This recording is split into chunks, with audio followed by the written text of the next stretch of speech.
Você pode se colocar de pé em nome de Jesus.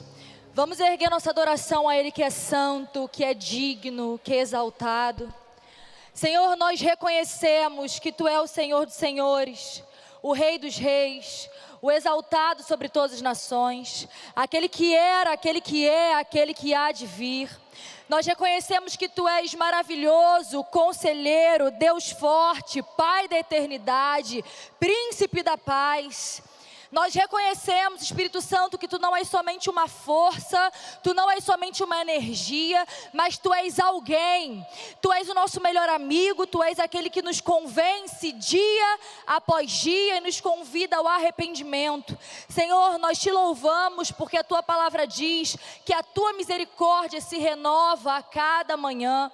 Pai, nós declaramos que nós cremos na Tua palavra, nós declaramos que cremos no poder da Tua palavra, nós declaramos que cremos no que a Tua palavra diz acerca dela mesma, que ela é como uma espada de dois gumes e que ela nunca volta vazia. Então nessa hora, Espírito Santo, nós declaramos que Tu és bem-vindo nesse lugar, Tu tens liberdade nesse lugar, não para dizer aquilo que nós queremos, mas aquilo que nós precisamos. Senhor, que nós possamos sair de qualquer nível de religiosidade nesse tipo de adoração e possamos de fato estar aqui nesse momento em espírito e em verdade, em nome de Jesus, amém?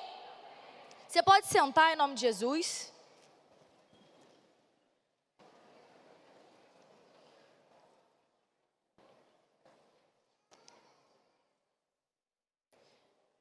Que bênção, amado, que bênção estar aqui com vocês. Abra sua Bíblia em nome de Jesus, se você estiver com Bíblia, lá em 2 Coríntios, capítulo 2, versículo 17.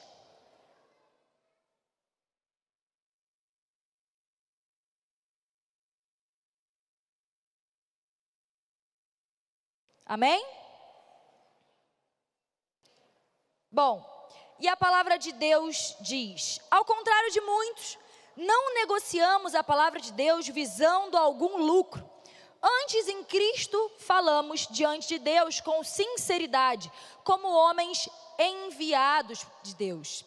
Em outra versão, que não é a NVI, é dito o seguinte, eu gosto muito dessa outra versão, que diz: porque nós não somos falsificadores da palavra de Deus, como tantos outros, mas é com sinceridade, obrigada, amado, e da parte de Deus, e na presença do próprio Deus, que, em Cristo, falamos, amém? Quando nós falamos acerca de guerras, quando nós falamos acerca de conflitos que vivemos como filhos de Deus, eu consigo discernir em meu espírito que talvez um dos maiores desafios que nós tenhamos hoje seja justamente aquilo que Paulo está condenando aqui. Veja, Paulo diz, em um contexto onde ele havia plantado igrejas, que alguns homens passavam, vinham por trás dele, desfazendo tudo aquilo que ele havia feito.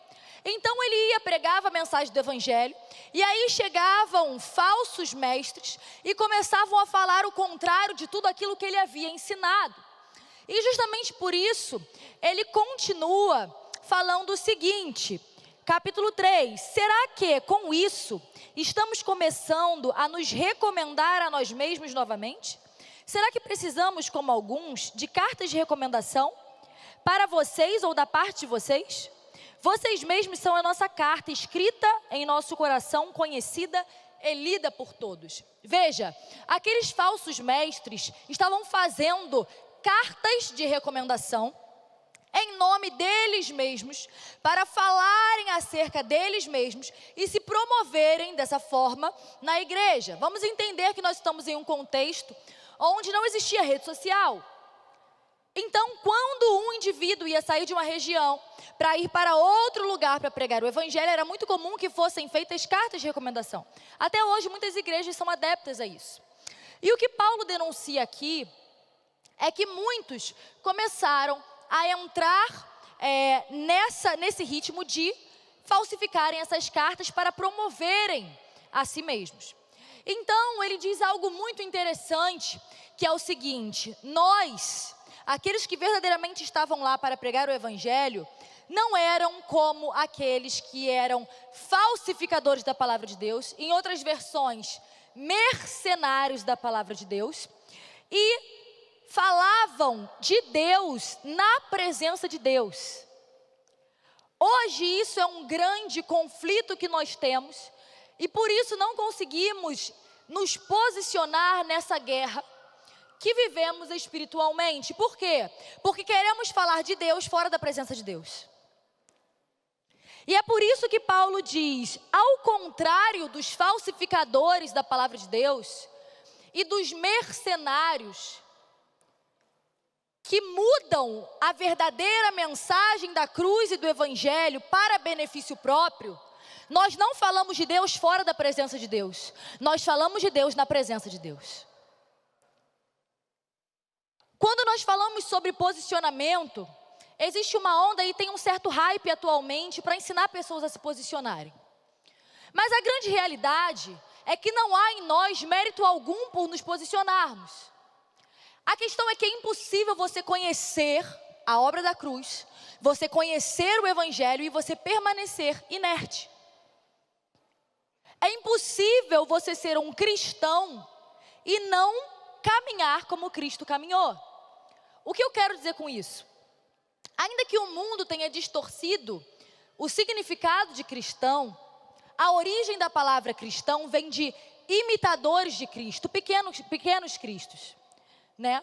Então, se nós estamos no ambiente da igreja e não caminhamos como Jesus caminhou, podemos vir à igreja de segunda a segunda e ainda assim continuaremos não sendo cristãos. A partir do momento em que dizemos nos seguidores de alguém que deu a sua vida por nós na cruz, não existe a possibilidade de evitarmos a todo custo a rejeição. Jesus Cristo foi rejeitado a ponto de cruz. Se a mensagem que Jesus levou, se a palavra que Jesus carregou, levou ele à cruz, não espere que a pregação do evangelho te conduza a aplausos.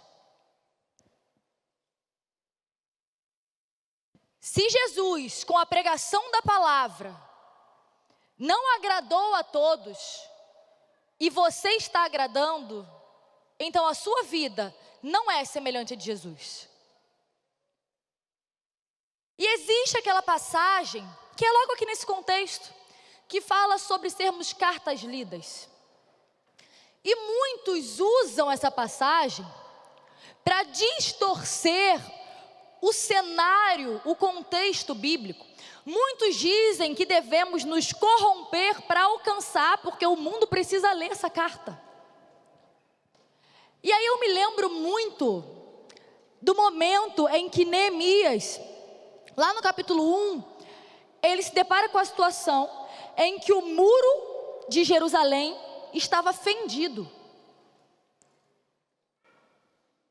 E assim que ele vê que aquele muro está fendido, ele chama o povo de Deus para reerguer aquele muro. Por quê? Porque o muro de Jerusalém não só era uma proteção contra exércitos oponentes, como também era uma barreira cultural, uma barreira religiosa que protegia o povo de Deus. E hoje as pessoas querem construir pontes quando o muro está fendido. E construir pontes, irmãos, é uma bênção. Alcançar pessoas com a verdadeira mensagem de Cristo é uma bênção. Mas é muito perigoso construir pontes sem que os muros estejam bem estruturados. Na igreja podem todos, mas não pode tudo. Na igreja podem todos aqueles que estão dispostos a ouvir uma mensagem que delimita o que nós, como servos e imitadores de Deus, podemos ou não podemos fazer. Então, quando Neemias vê aquele muro fendido, ele lamenta profundamente. E diferente de Neemias, nós temos entrado em um estado de total indiferença. O muro está fendido. O mundo está adentrando nas igrejas. A mentalidade mundana está entrando nas igrejas. Nós não estamos indo para fora das quatro paredes e pregando o evangelho. Mas nós estamos pegando o evangelho lá fora fragmentado, pregado por simpatizantes de Cristo e trazendo para o púlpito. Para não perder amizade, para não perder dízimo, para não perder oferta, para encher templo. E de nada adianta um templo cheio de gente vazia. Então Paulo, desde aquela época, já nos alertava que o fato de sermos cartas lidas não significa que nós seremos uma leitura agradável. Não adianta querer colocar a aprovação humana como termômetro, se o próprio Cristo foi rejeitado a ponto de cruz. Se você se diz seguidor de Cristo, de que maneira você procura aplausos quando ele foi em direção à cruz? Como você diz que trilha e imita Cristo, se você não está disposto a ser rejeitado pela verdade do Evangelho? Amados, eu poderia estar aqui pregando qualquer outra palavra, mas a verdade é que de nada adiantam as grandes revelações se nós não temos conhecimento da verdadeira mensagem da cruz. E de nada adianta fazermos cursos de posicionamento e cursos para escrevermos, para nos tornarmos pregadores de internet. De nada vale isso se nós não cremos de fato e verdade que Jesus Cristo morreu, mas ao terceiro dia ressuscitou, está sentado à destra de Deus Pai e voltará para nos buscar. A mensagem do Evangelho é somente uma.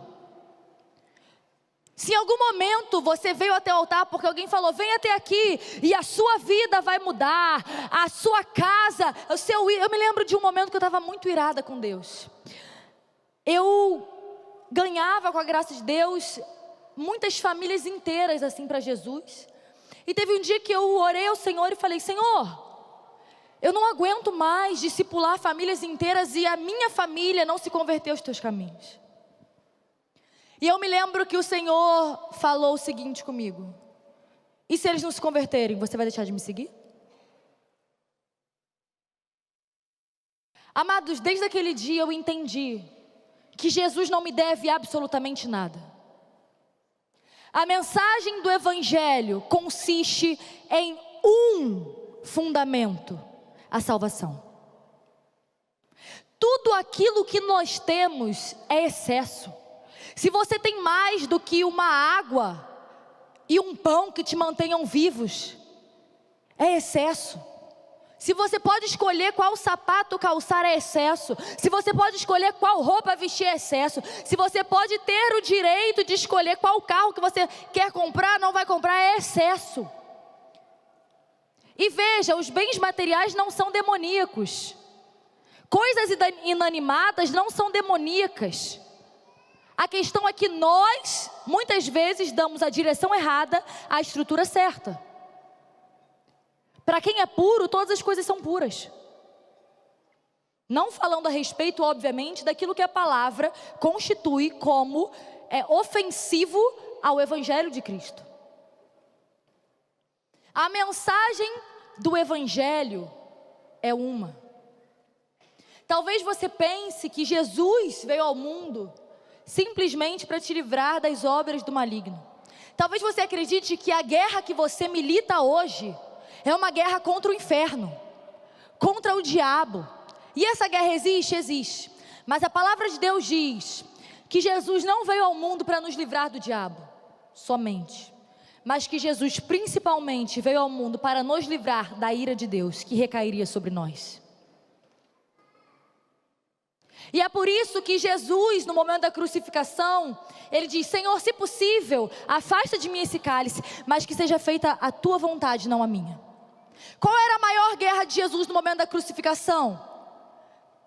A crucificação é uma obra de substituição, onde Jesus recebeu o castigo que nós merecíamos, para que nós pudéssemos receber o perdão que Ele merecia e não nós. E naquele momento, no momento em que a ira de Deus, que deveria recair sobre todos nós, é desviada e recai sobre Jesus, o que acontece? Qual é a maior confissão que ele faz diante de Deus? É que ele estava sendo atormentado pelo diabo? Ele estava sendo atormentado pela própria vontade. Veja o que a Bíblia diz: vocês não podem servir a dois senhores. Ou servirão a Deus, ou ao dinheiro. Por que Deus não falou ou vocês servem a Deus ou ao diabo? Porque pior do que o diabo é a nossa própria vontade. Porque o diabo só pode tocar nas nossas vidas onde ele tem legalidade. Através da cruz de Cristo, eu e você somos libertos. E o diabo não tem poder contra o sangue de Jesus, ele já é derrotado. Mas por que o dinheiro? Porque o dinheiro é aquilo que potencializa o exercício da sua própria vontade. Quando Jesus estava na cruz, a maior guerra que ele teve foi contra ele mesmo. Foi contra a natureza pecaminosa que naquele momento recai sobre ele. A maior guerra que nós vivemos hoje é a tentação de fragmentarmos o Evangelho, a fim de torná-lo como um meio para benefício próprio. Pessoas estão usando o Evangelho para chegar até pessoas famosas. Pessoas estão usando o Evangelho para se tornarem milionárias. O dinheiro é demoníaco? É claro que não. Mas tudo depende da forma como você conquistou e da forma como você utiliza o que você conquistou. Pessoas estão usurpando a palavra de Deus.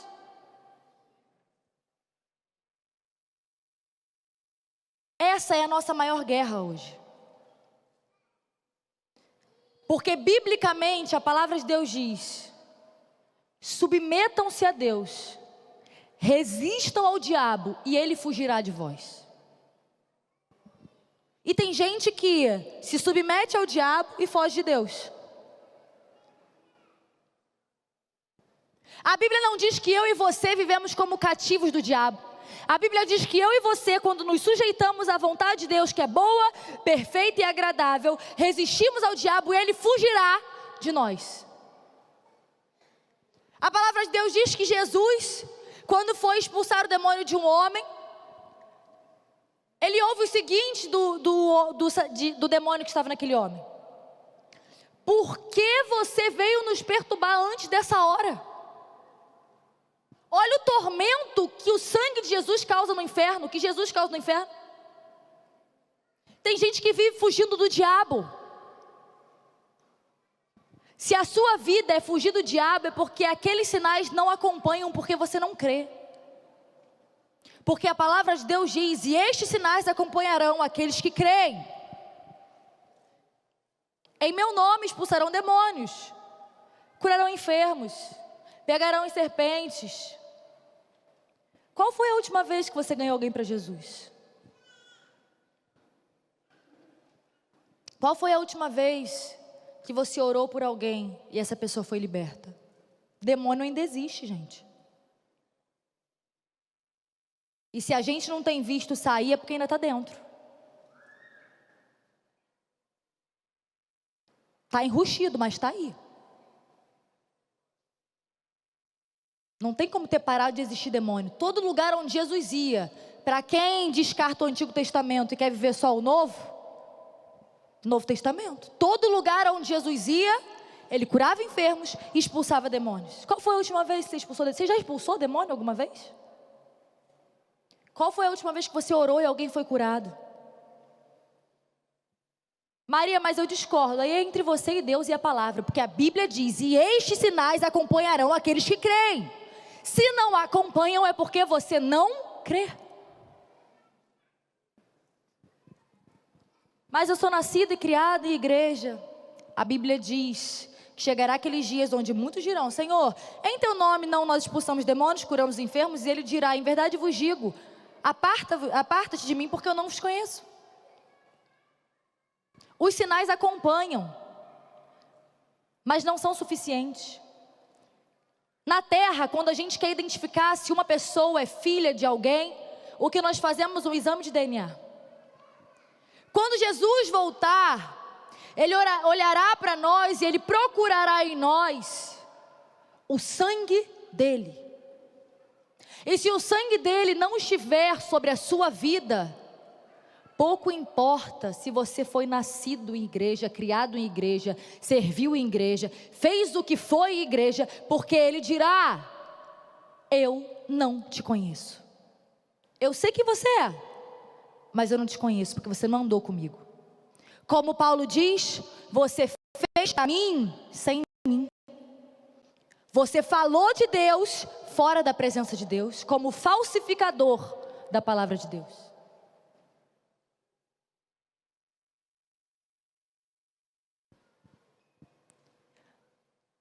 Eu vim até aqui hoje e Deus me deu uma direção muito simples. Eu tinha uma palavra, uma outra palavra. E o Senhor falou: de nada adianta você dar um alimento sólido para quem ainda mal está digerindo um líquido.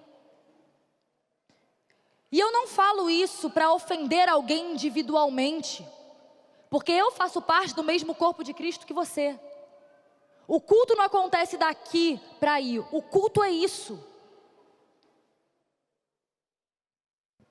Mas eu falo isso como uma igreja, no contexto geral, que está buscando saber o chamado geral. Quando não cumpre o chamado específico, na verdade, qual é o meu chamado? Eu vou ser o quê? Pastora, eu vou ser missionária, Nós queremos uma ordem específica, sem cumprir um mandamento geral, que é amar a Deus sobre todas as coisas e o próximo como a ti mesmo. Nós queremos fazer grandes coisas, mas nós nem sabemos a verdadeira mensagem do Evangelho. Nós miramos no altar, nas posições de influência, visando o alcance, mas alcançar para quê? De que adianta alcançarmos 1 milhão, 2 milhões de pessoas para apresentar um falso Jesus, um Jesus que foi amputado? Você quebrar as pernas de Jesus porque não te agradam, os braços de Jesus porque não te agradam, e pregar somente aquilo que te convém. É melhor que não alcance ninguém. Porque mais difícil do que apresentar Jesus é ter que reapresentá-lo.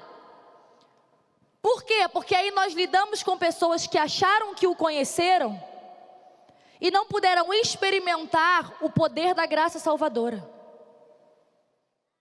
Então são pessoas que desistiram do verdadeiro evangelho, porque alguém preocupado com sua própria reputação, com sua autoimagem, o privou da verdadeira salvação. Essa história de eu não vou falar sobre isso, eu não vou falar porque eu amo pessoas. Mentira, você ama você mesmo. Porque quem ama pessoas prefere sair com uma reputação devastada do que aceitar ver aquela pessoa se perder sem fazer aquilo que está ao seu alcance? O que você prefere? Ter uma reputação ruim, perder status porque uma pessoa ia se jogar do precipício e você puxou? Ou você simplesmente parar e ficar assistindo aquilo tudo ali? Assistindo a pessoa indo para caminhos de morte? Morrendo um pouco mais todos os dias? E permanecer omisso? Irmãos, todos nós teremos que prestar contas sobre as vidas que passaram em nossas mãos. Quando é chegado o tempo, o Senhor Jesus diz: Senhor, é chegado a hora, e aqui estão aqueles que o Senhor me confiou. E apenas um deles se perdeu, que foi o filho da perdição, que foi separado para que as Escrituras se cumprissem. Se Jesus teve que prestar contas daqueles que passaram em suas mãos, quem dirá eu e você? E talvez essa mensagem te soe entediante, porque talvez você tenha se acostumado com pessoas te entretendo. E o objetivo do culto não é te entreter. Você sabia que o culto não é para você? O culto vem de cultuar a Deus. Quantas vezes o louvor acaba e a sua adoração acaba junto? Porque na verdade você não está louvando. Você só veio até aqui para experimentar uma boa sensação, que uma boa música te causa, um refrigério, um desencargo de consciência. Se não tiver instrumentos, se não tiver um bom músico, você cantaria a capela? Você continuaria dando glória? Você continuaria adorando? Nós vivemos tempos em que temos uma mentalidade tão hedonista, visamos tanto o nosso benefício próprio, que temos lidado com o culto como se o culto fosse para nós. A palavra tem que nos agradar, a palavra tem que nos elevar a nossa autoestima. Irmão, se você está em uma igreja onde você sai de dentro dela com o seu ego inflado, ao invés de com o seu ego humilhado, você não está numa igreja, você está numa denominação, numa placa, num espaço alugado no máximo, porque isso não é o corpo de Cristo. A Bíblia diz, você ouve falar assim, os humilhados serão exaltados. Mentira. A Bíblia diz que todo aquele que se humilhar será exaltado. E essa exaltação não diz respeito a uma exaltação terrena. Você quer Jesus? Você realmente quer Jesus? Então saiba que Ele não te promete nada além de salvação.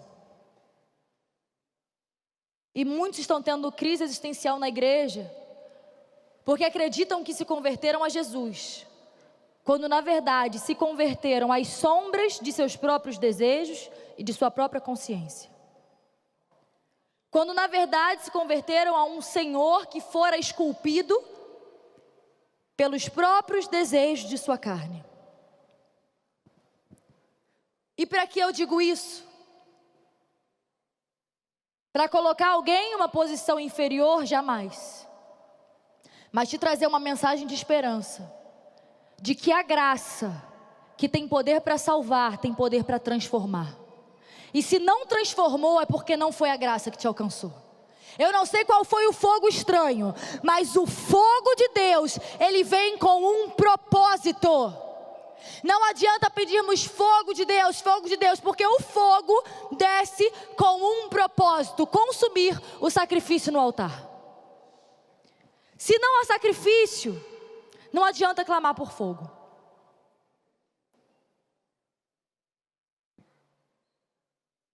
Existem muitas pessoas que passam a vida inteira acreditando que estão na presença de Deus, quando na verdade estão simplesmente em uma estrutura que possui 4 paredes, onde escuta mensagens motivacionais que a dão um bom ânimo e um determinado fôlego. Muitas pessoas vivem somente uma religião.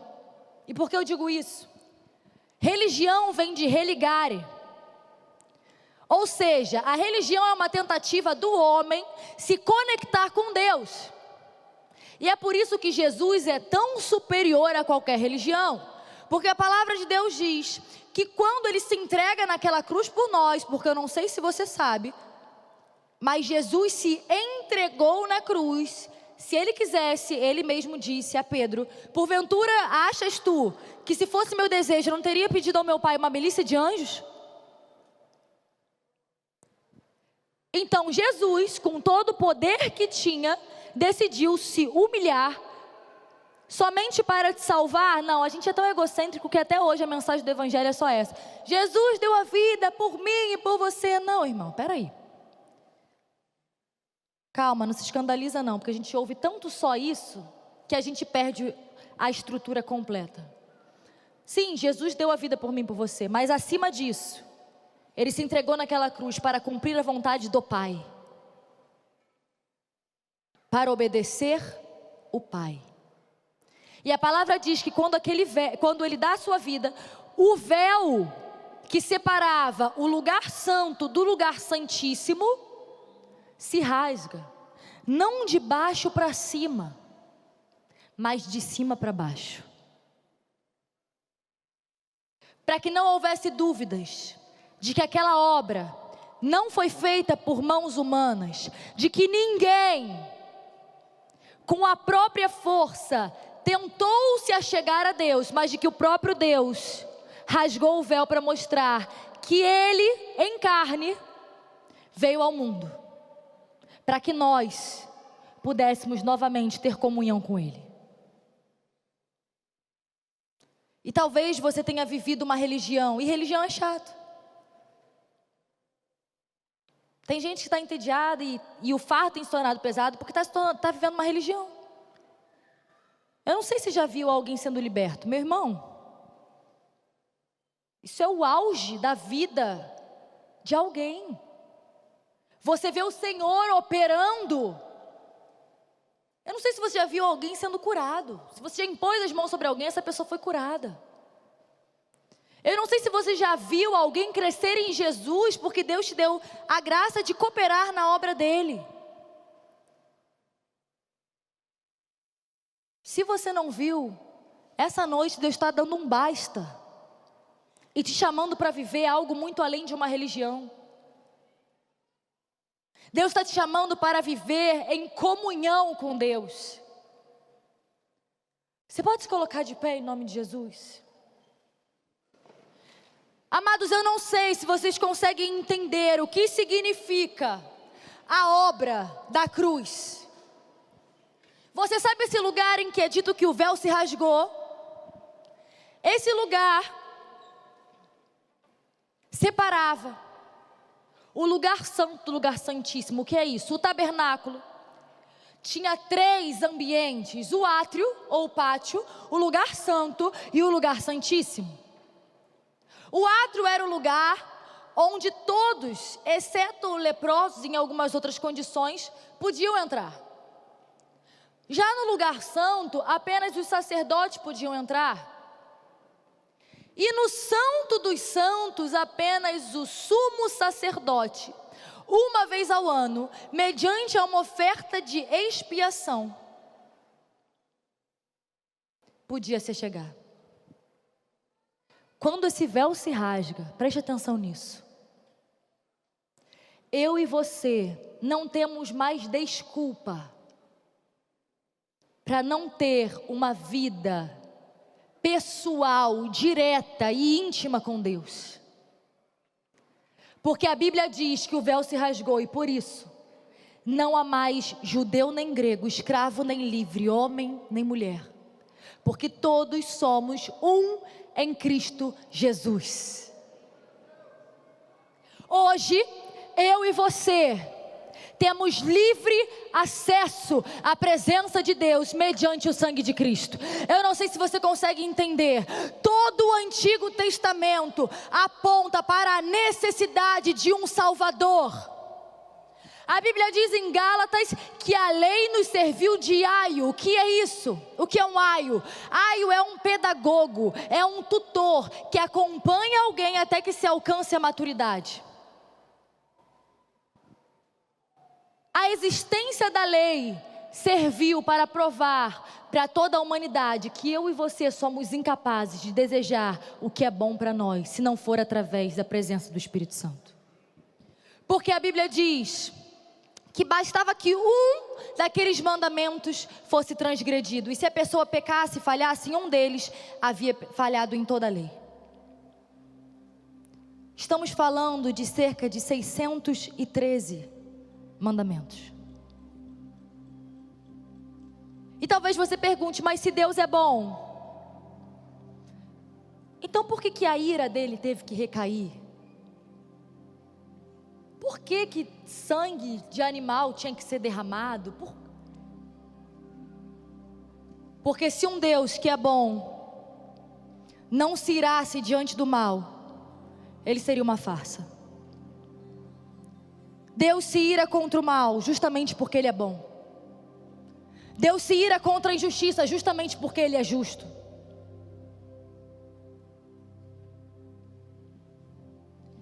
E aquela ira que antes caía sobre os animais, a Bíblia diz em Hebreus que se aqueles sacrifícios fossem suficientes, não precisariam ser feitos ano após ano como um memorial dos pecados cometidos, mas que a nova aliança era superior e trazia um sumo sacerdote, não que não conhecesse as nossas provações, mas que podia se compadecer de tudo aquilo que fomos e somos tentados,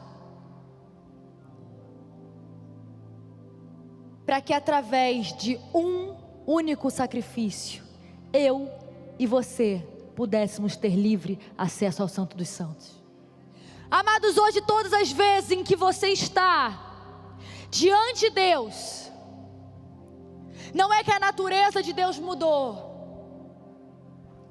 é que existe, ainda que você não veja, um Cordeiro de Deus, que tirou o pecado do mundo.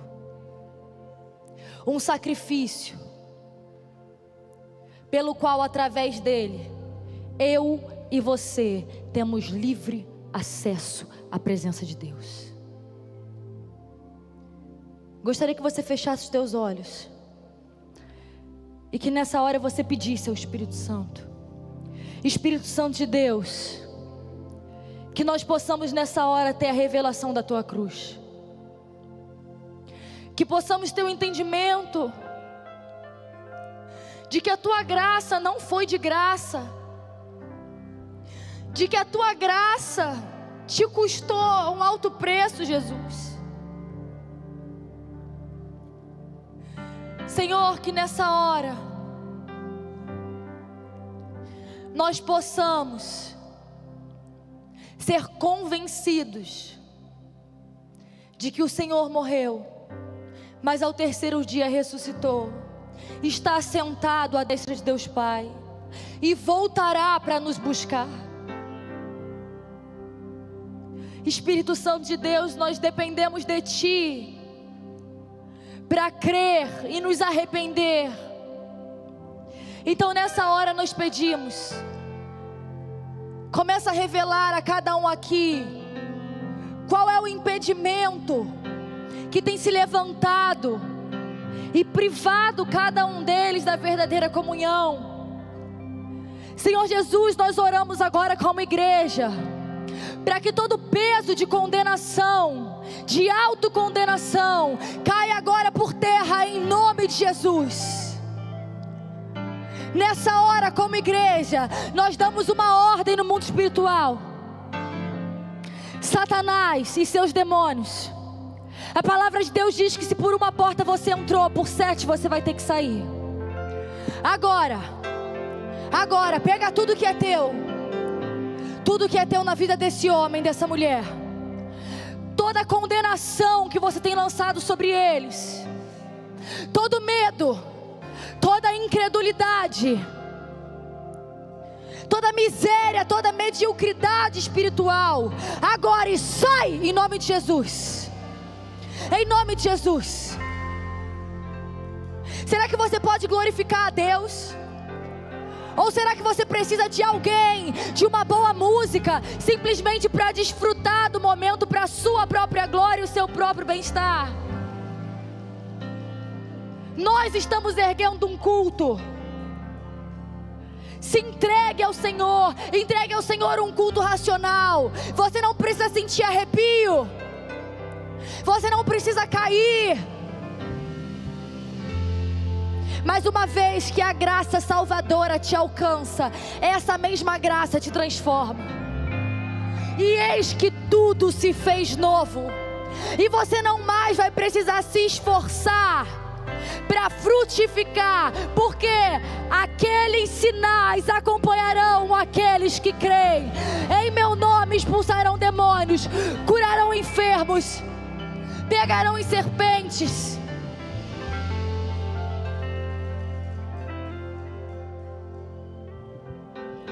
O Senhor está chamando nessa noite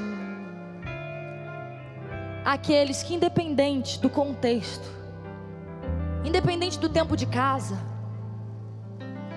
independente do passado, queiram sair somente de um sistema religioso e queiram de fato viver no Santo dos Santos. Muitas vezes nós passamos a vida toda no átrio e não saímos dali, sabe por quê? Porque o átrio era o lugar onde existia o altar do holocausto.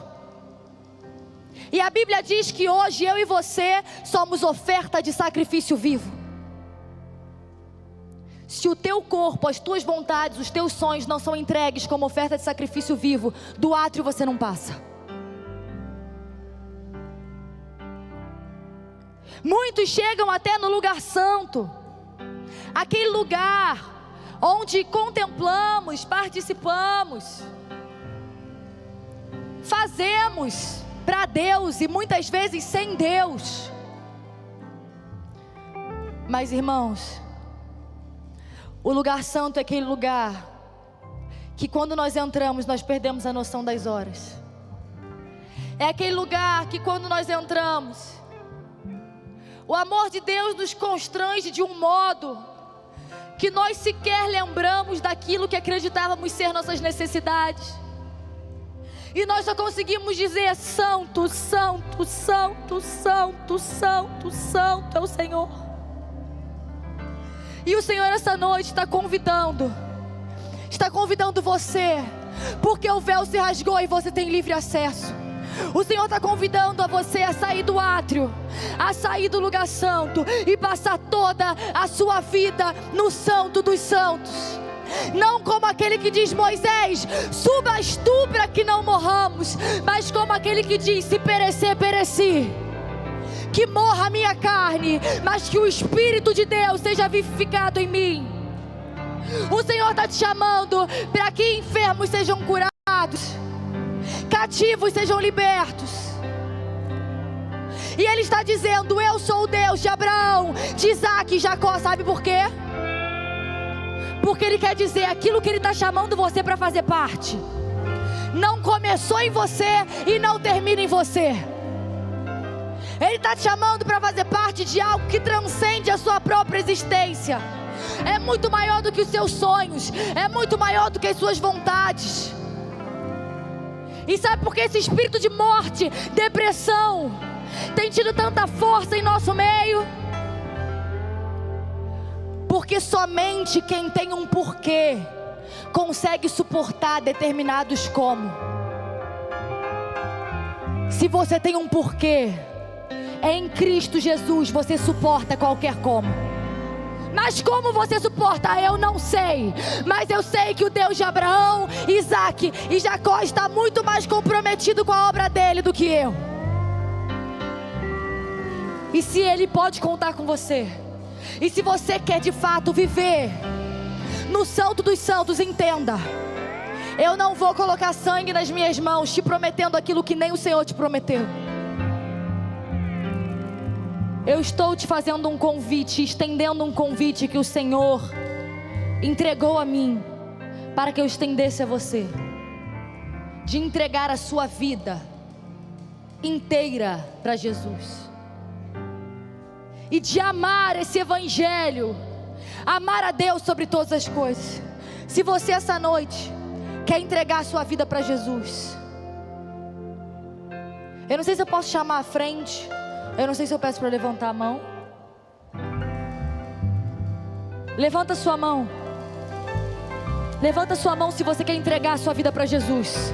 Levanta a sua mão bem alto se você entendeu que você quer viver, aleluia, no santo dos santos, aleluia. Que você não mais quer viver simplesmente assistindo, mas como co-herdeiro em Cristo, participante na obra de Deus, aleluia. Você que levantou suas mãos, você pode vir até aqui à frente, eu quero orar por você. Eu quero orar por você. Irmãos, isso não é vergonha não. Vergonha é chegar aquele dia e ele falar: em verdade vos digo, você fez para mim, mas não fez comigo.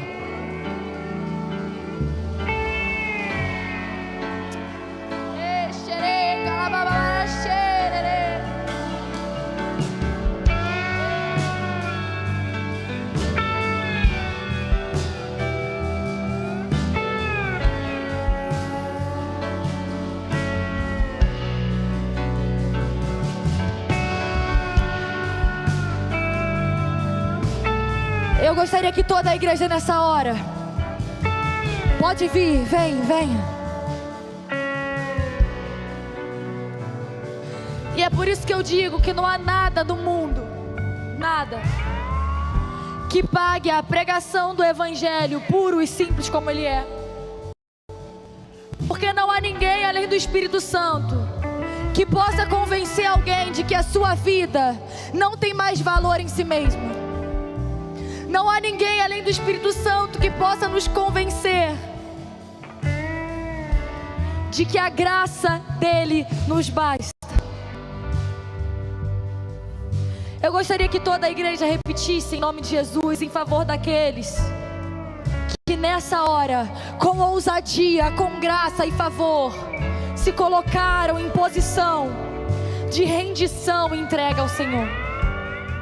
Você pode repetir com toda a sua voz, com todo o seu fôlego, como se fosse a última coisa que você pudesse fazer na sua vida.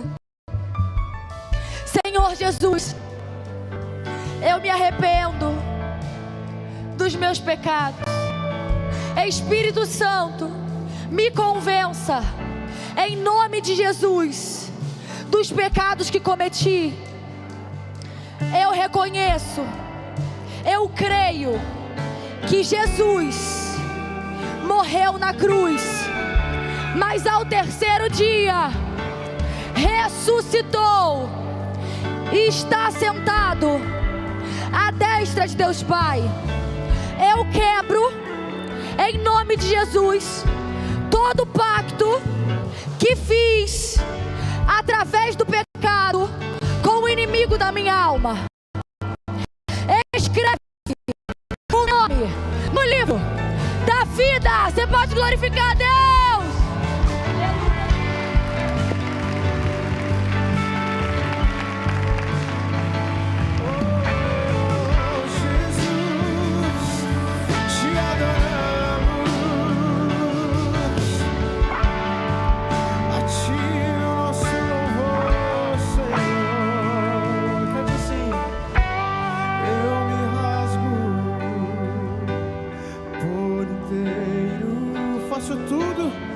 Faço tudo, mas vem novamente.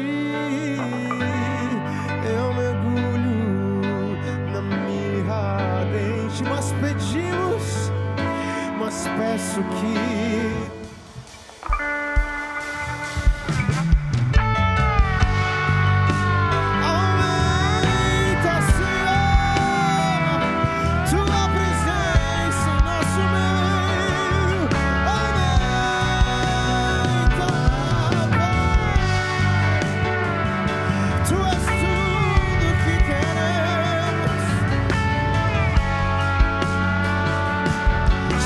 Senhor, eu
como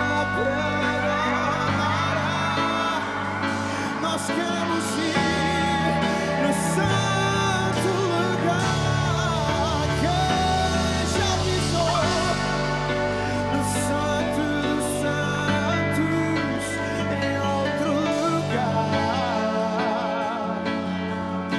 E onde estiver, clama pela glória, a glória de Deus. Diga e onde estiver, clama pela glória, a glória de Deus. Pela última vez, e onde estiver,